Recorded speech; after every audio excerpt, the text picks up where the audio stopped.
And today was our first day just with shoulder pads on, and it was a very feisty practice. It was good. So I'll open it up for questions. A little bit easier, Coach, being your second year here as far as speed goes for starting practice? No doubt about it. I mean, it's a whole lot easier just because, you know, I've said this before, because we know everybody's names. You know, that makes it a whole lot easier. And when I say that, I mean we actually know what kids can do. You know, we know what their strengths and what their weaknesses are, and we can we can continue to work on their weaknesses and try to improve their strengths. So it's but it is much easier than it was at this time last year.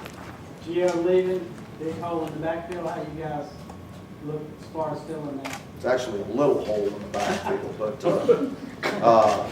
we've got, we got some talent back there. I mean, with AJ Blue and Romar Morris and Chris Francis and TJ Logan, those four guys. I mean, we're somebody's going to be out there on the 29th, and somebody's going to produce on this football team and make it go.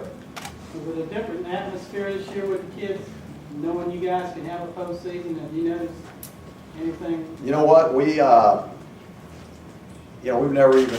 haven't even addressed that, not once, since last season. So, is there a different atmosphere? I'm not going to really say there is, because it's not something we've talked about. I mean, these guys, I think last year was good for us. I think it was. I think it made guys really dig down, figure out why they play the game, and so it was. I think that'll carry over to this year. I think they all know what's out there, but it's not something we've talked about as a team. I know it's early, but how long do you anticipate it taking for the offensive line to gel and come together after losing? What do we got? 27 more days or something like that. So, ready or not, it has to gel. And yeah, that position usually takes a little bit more time.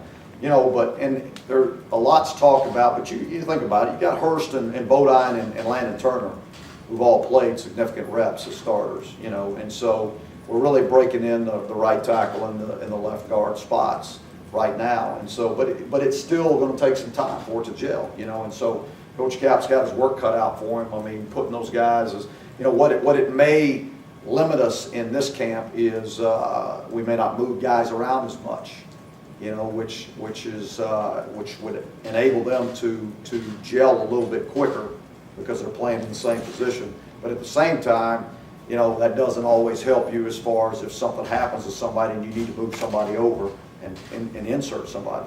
So there's some pros and cons to it. Coach, along those lines, have you been able to see growth from that group of days after spring? Yeah, they're right now they're better than they were in spring ball. So. It's obvious that they worked hard at it this summer, those 5 guys or those 10 guys or 12 guys, whatever it was. You can tell that they worked hard at improving. And so, I think they're significantly better, actually.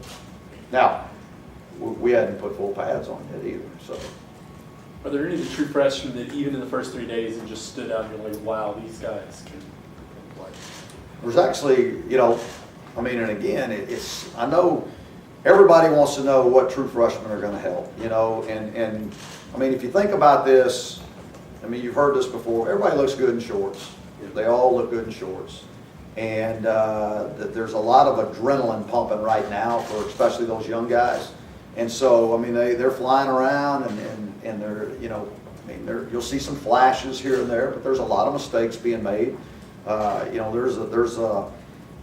They've got to become dependable before we can ever take advantage of what they have, and so that's going to be very important for them. But yeah, we've seen some flashes from all of them, actually, all of them. Now, who's going to be mature enough? Who's going to be emotionally mature enough to handle it? The grind of camp, the 29 practices that take you into that first game. I don't know. That the jury's still out there because we're only in day 3. Having Brenner back with another year under his belt, what's that do for your offense?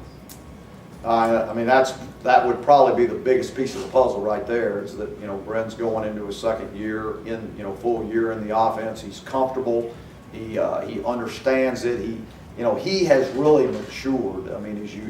From what I remember him a spring ago, 2 springs ago to where he is now. He's matured. He still has that fieriness. He's still got that competitiveness. but he's also doing a much better job of controlling that, you know, and kind of harnessing that emotion that he has and using it to a positive. And so, you know, you talk to Brent about how you manage a game. Like last year I talked to him about manage a game. He had no idea what I was talking about. You know, now he understands. I mean, his job's to distribute the ball where it's supposed to go. He knows he's supposed to move the chains and, you know, and just keep running out of white lines. And eventually when he does, it'll be a good thing.